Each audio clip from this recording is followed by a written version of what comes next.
Hello family, good morning. কেমন আছো তোমরা সকলে? আশা করছি তোমরা সকলে আছো অনেকটাই ভালো। তো সময় এখন কিন্তু ওই 5:30টার মতো বাজে। ভাত বসিয়ে দিয়েছি আর এখন আমি চাটা এদিকে করে নিচ্ছি।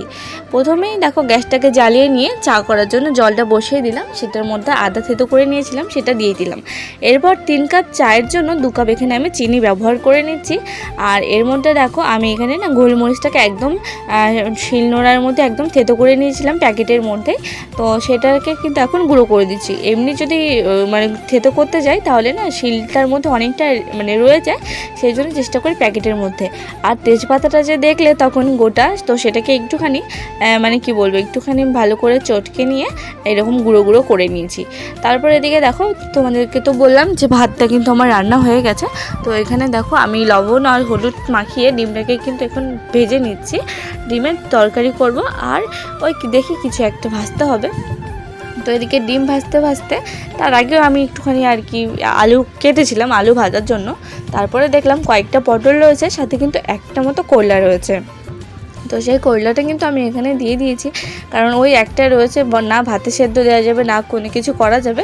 ডিমের ঝোলে চাইলে দিতে পারতাম, খুব খারাপ লাগে তাই না, মানে ওই যে যখন পেঁয়াজ রসুন আমরা ভেজে নিই তখন ওই একটা করলে সেটার মধ্যে দেয়াই যায়, বেশ ভালো লাগে। জানি না তোমরা কখনো খেয়েছো কিনা, কিন্তু যখন আমার কোনো সবজি এইভাবে নষ্ট হয়ে যাওয়ার মতো চান্স থাকে তখন কিন্তু আমি এইভাবে দিয়ে দিই। তো একটুখানি হলুদ লবণ এটাকে ভালো করে দিয়ে কিন্তু হালকা একটুখানি জল দিলাম। আর ডিমের ঝোল করব সেই জন্য দেখো এখানে ঘটিতে কিন্তু আমি গরম জল বসিয়েছি, কারণ ডিমটাও সেদ্ধ দিয়েছিলাম। ডিমটাকে ভালো করে নিয়ে ঘটিটা আবার ধুয়ে নিয়ে এসে কিন্তু আমি ওটার মধ্যে গরম জল বসিয়েছি। আর এদিকে কিন্তু ভাতের মধ্যে আলু সেদ্ধ দিয়েছিলাম। তো এদিকে দেখো সুন্দর করে কিউব করে কিন্তু আলু পটল করলা যেটা ছিল সেটা আমি ভেজে নিয়েছি। আর এখন ওই যে বলি যে আমাদের কিন্তু বাড়িতে সপ্তাহে হয়তো 6 দিনই পাঁপড় ভাজা হয়, ওই একদিন কোনোভাবে একটুখানি পাঁপড় ভাজাটা স্কিপ করা হয়। কেন জানি না, এত পাঁপড় খেতে সবাই পছন্দ করে, আমি বাদে। আমার পাঁপড়ের প্রতি না ভক্তি চলে গেছে এত পাঁপড় খেয়ে খেয়ে। তো যাই হোক, পাঁপড়টা থাকলে বেশ ভালোই লাগে নাকি ওদের খেতে।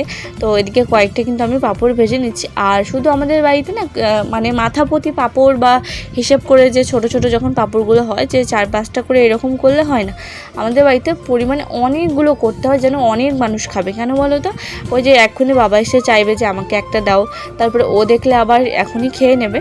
তো তারপরে এখানে দেখো তেলের মধ্যে কিন্তু আমি এদিকে বাটনা, তারপরে হলো পেঁয়াজ এসব রেখে দিয়েছি, মানে কেটে রেখে দিয়েছিলাম। রসুন, আজকে টমেটোটা নেই, টমেটোটা বাড়িতে বারণ। তো এগুলো কিন্তু আমি যেহেতু আলুটাকে সেদ্ধ দিয়েছি সেই জন্য কিন্তু মশলাটা আগে আমি সুন্দর করে ভেজে নিচ্ছি, নাহলে বাটনাটা কিন্তু পরে দিতাম। তো তারপরে এখানে দেখো পেঁয়াজের মধ্যে একটুখানি লবণ দিয়ে দিয়েছি, আর মানে পরিমাণ মতো লবণ, আর তার সাথে কিন্তু দিয়ে দিয়েছি হলো পরিমাণ মতো হলুদ। এখন দিয়ে এটাকে ভালো করে নাড়াচাড়া করে নিয়েছি। আর এখানে দেখো আলুটাকে কিন্তু আমি সুন্দর করে ম্যাশ করে নিয়েছিলাম। এখন এটাকে সুন্দর করে কষিয়ে কিন্তু ডিমের ঝোলটা রান্না করে নেব। তো এই রেসিপিটা আমার চ্যানেলে অনেকবার শেয়ার করা আছে, তোমরা একটুখানি দেখে নিও আমার চ্যানেলে প্রায় ভিডিওতে, যে ডিমের তরকারি করলে তোমরা কিন্তু এই ভিডিওটা পেয়ে যাবে কেমন করে রান্না করি। তো তারপরে এদিকে দেখো সময় এখন 7টা মতো বাজে, অনেকটা সময় রয়েছে। আর আজকে চেষ্টা করেছিলাম যে 7টার মধ্যে রান্নাটা কিন্তু কমপ্লিট করতে। তো যেমন কথা তেমন কাজ, সকাল সকাল কিন্তু আমার এদিকে রান্নাটা হয়ে গেছে, সেই জন্য কিন্তু বাসি কাজগুলোকে ঠিকঠাক সময় মতো করে নিতে পারলাম আর কি। এদিকে সকালবেলাতে ও কিন্তু মানে ঘুম থেকে উঠেই ঘর বারান্দা সব ঝাড় দিয়ে নিয়েছিল। আর আমি বললাম যে উঠোনটা রেখে দাও, উঠোনটা আমি রান্না করার পরে আমি মানে ঝাড় দিয়ে দিচ্ছি। তো ও এদিকটা একটুখানি হেল্প করে দিল, আর আমি এখন দেখো উঠানটা ভালো করে ঝাড় দিয়ে নিচ্ছি।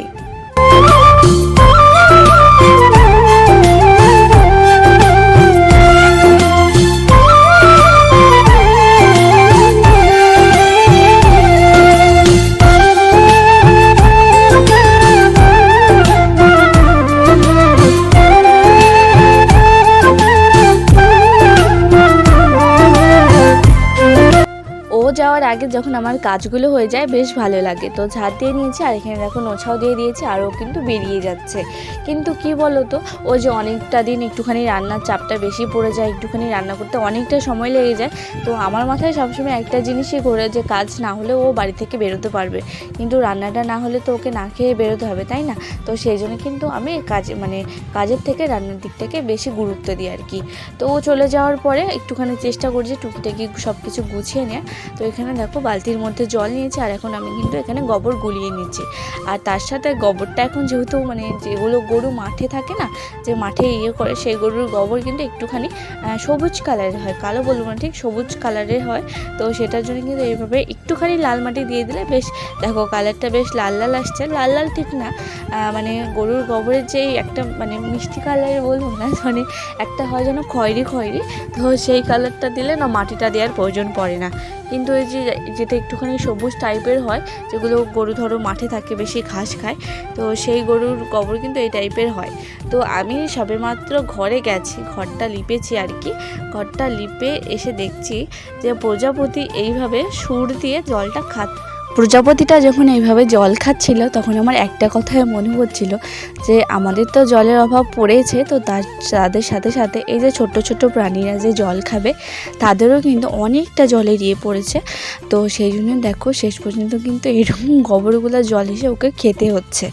তো আগে তো এমনি জানি না ওর খেতে কেমন লাগছে, তো আমার মানে দেখে একটুখানি খারাপই লাগছিল আর কি। তো যাই হোক, ঘরগুলো লিপা হয়ে গেছে আমার, ঘরগুলো লিপে এসে এদিকে দেখো আমি এখন বারান্দাটা লিপে নিচ্ছি।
বারান্দার এই সাইডগুলো যখন ধরো এই ধারগুলো আমাকে লিপতে হয় তখন আমার এত পরিমাণে রাগ ওঠে।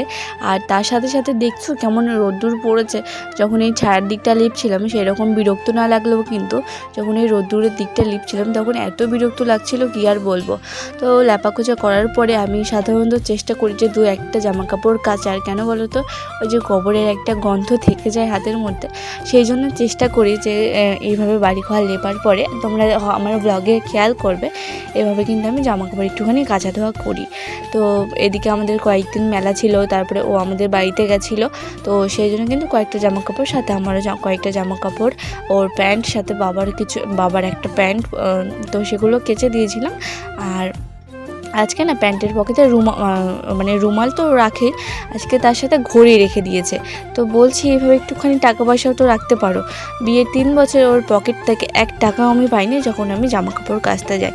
ঘড়ি পেয়েছি, এটা পেয়েছি, সেটা পেয়েছি, মানে এটা সেটা বলতে টুকিটাকি মাঝে সাঝে একটুখানি কাগজপত্র পাওয়া যায়, কিন্তু টাকা কোনো দিন পাইনি। তো এগুলো না রেখে একটুখানি টাকা তো রাখতে পারো, তাহলে জামা কাপড়গুলো একটুখানি ভালো করে কেচে দিই।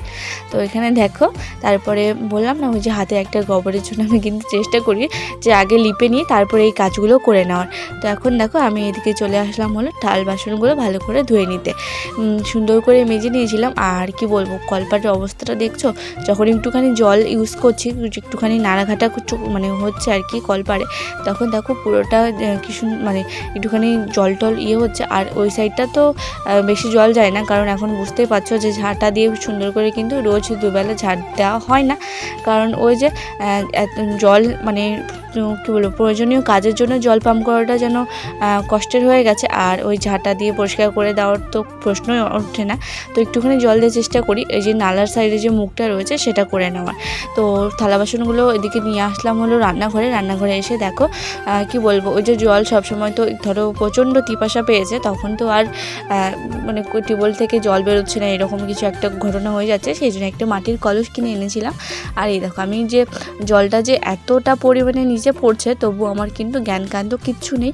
আমি রীতিমতো এটাকে জল দিয়েই যাচ্ছি যাতে একটুখানি আরও ঠান্ডা থাকে। তো ঠান্ডা রয়েছে, কিন্তু শুনলাম যে কাপড় এইভাবে ভিজিয়ে দিলে নাকি অনেকটা বেশি সময় থাকে। তো এদিকে দেখতেই পাচ্ছ যে তখন আমি জলটা দিয়ে কী করেছি। তো বাবা তখন এসে বলল যে কি হয়েছে, জায়গাটার জল ফেলে কি করেছো? তো তখন তো আমি বলিনি যে ইচ্ছা করে করেছি, আমি বললাম যে পড়ে গেছে। তো তারপরেও কিন্তু আমি এখানে দেখো আবার এসে আবার কলসটাকে কিন্তু ভিজিয়ে দিয়ে যাচ্ছি। তো এখন আমরা দুপুরবেলা খাওয়া দাওয়া করবো, তো খাওয়া দাওয়ার জন্য কিন্তু এদিকে চলে আসলাম হলো জল ভরে নিতে। আসলে কি বলবো, আর এই দেখো আবার বোতলের পুরো জল কিন্তু এখানে পড়ে গেল একদম, কি বলবো। আবার পরে এসে আমি বকা খেলাম যে আবার জল ফেলেছো। তো এদিকে বোতলগুলো ভরা হয়ে গেছে, আর আজকে রান্না তো করেছি দেখলেই, তো সেগুলো দিয়ে এখন কিন্তু খাওয়া দাওয়া করে নেব। তো এদিকে আমি কলসটাকে ভরে রাখছি, বাবা ঠান্ডা জল নিয়ে এলো, মার্শালের জল। তো সেই কলসটাকে আমি ভরে রাখছি, নাহলে মানে কলসে যদি জল অল্প থাকে না, তবুও কিন্তু জলটা একটুখানি গরম হওয়ার চান্স রয়েছে। তো এখন দেখো বিকেলে এই ছোটো ছোটো গাছগুলোকে একটুখানি আমি জল দিয়ে নিচ্ছি। তো চলো আমি জল দিয়ে নিই, আর তোমরা ঝটপট কিন্তু আমার চ্যানেলকে সাবস্ক্রাইব করো, ভিডিওটিতে লাইক করো, কমেন্ট করো, আর বেশি বেশি করে শেয়ার করো। তো চলো আজকের মতো বিদায় নিচ্ছি তোমাদের কাছে, এখানেই দেখা হচ্ছে পরের দিন। আর এখানে দেখো আমাদের এই ড্রাগনের গাছটা কবে যে ফল দেবে, 2 বছর কিন্তু পার হয়ে গেছে। আর এখন যে খরা পড়েছে, জল যদি না দিই তাহলে কিন্তু গাছটা কিন্তু মারাই যাবে। তো চলো দেখা হচ্ছে পরের দিন নতুন আরেকটি ব্লগ নিয়ে, ঠিক দুপুর 2টোয়। তাড়াতাড়ি চ্যানেলকে সাবস্ক্রাইব করো। টাটা।